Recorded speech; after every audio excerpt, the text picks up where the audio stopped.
क्या आपने कभी सोचा है कि भगवान को 56 पकवान का ही भोग क्यों लगाया जाता है? जब त्योहार का दिन आता है, घर में हलचल होती है, रसोई से घी की खुशबू आती है, मिठाइयां सजती हैं और मंदिर में एक ही शब्द गूंजता है, 56 भोग। ये 56 ही भोग क्यों है? ये 80 क्यों नहीं है? 100 क्यों नहीं है?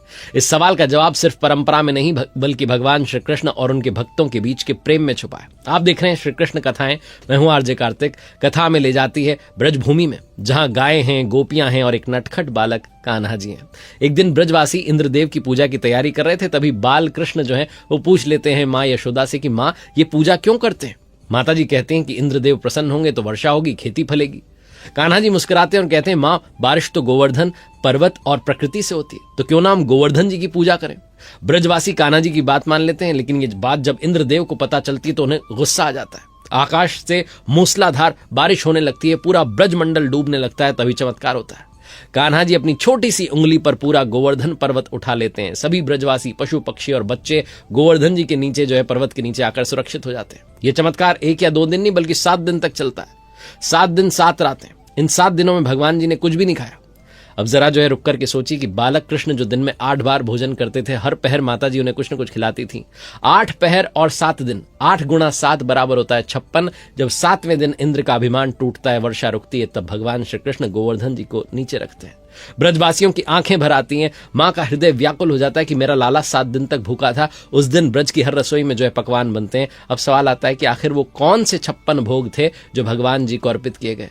परंपरा के अनुसार 56 भोग के जो व्यंजन है उनमें ये शामिल है: भक्त यानी भात, सूप यानी दाल, प्रलेह यानी चटनी, सदिका यानी कढ़ी, ददिशा कजा यानी दही, शाक की कढ़ी, शिखरणी यानी शिखरन, अवलेह यानी शरबत, बालका यानी बाटी, इक्षुखेरणी यानी मुरब्बा, त्रिकोण यानी शर्करा युक्त जो है मिठाई, बटक यानी बड़ा, मधुशीर्षक यानी मठरी, फेणिका यानी फेनी, पृष्ठाश्च यानी पूरी, शतपत्र यानी खजला, सदिद्रक यानी खेवर, चक्राम यानी मालपुआ, चिल्डिका यानी चोला, सुधाकुंडलिका यानी जलेबी, धृतपुर यानी मेसू, वायुपुर यानी रसगुल्ला, चंद्रकला यानी पगी हुई मिठाई, दधी यानी महारायता, स्थूली यानी थूली, कर्पूर नाड़ी यानी लौंगपुरी, खंडमंडल यानी खुरमा, गोधुम यानी दलिया, परीखा, सुफलाढ़िया यानी सौंफ युक्त व्यंजन, दधिरूप यानी बिलसारू, मोदक यानी लड्डू, शाक यानी साग, सौधान यानी अचार, मंडका यानी मोठ, पायस यानी खीर, दधी यानी दही, गोघृत यानी घी, हेयंग पीनम यानी मक्खन, मंडूरी यानी मलाई, कूपिका, परपट यानी पापड़, शक्तिका यानी सीरा, लस्सिका यानी लस्सी, सुवत, संघाय यानी मोहन, सुफला यानी सुपारी, सीता यानी इलायची,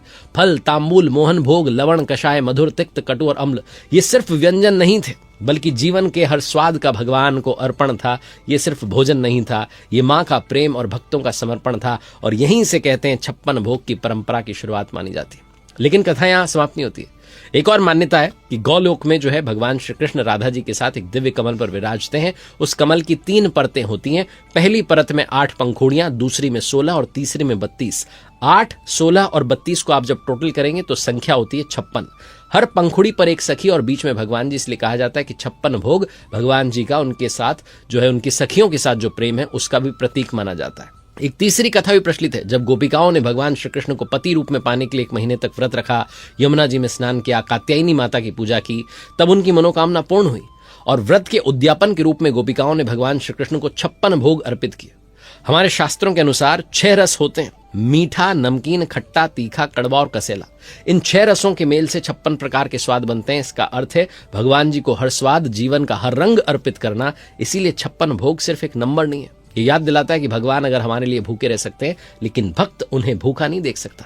ये परंपरा बताती है कि हमारे कल्चर में भोजन सिर्फ पेट भरने का साधन नहीं है बल्कि श्रद्धा का सबसे सरल और सबसे सुंदर अभिव्यक्ति का रूप है। यही कारण है कि आज भी जन्माष्टमी, अन्नकूट और गोवर्धन पूजा जैसे पर्वों पर मंदिरों में 56 भोग की परंपरा है।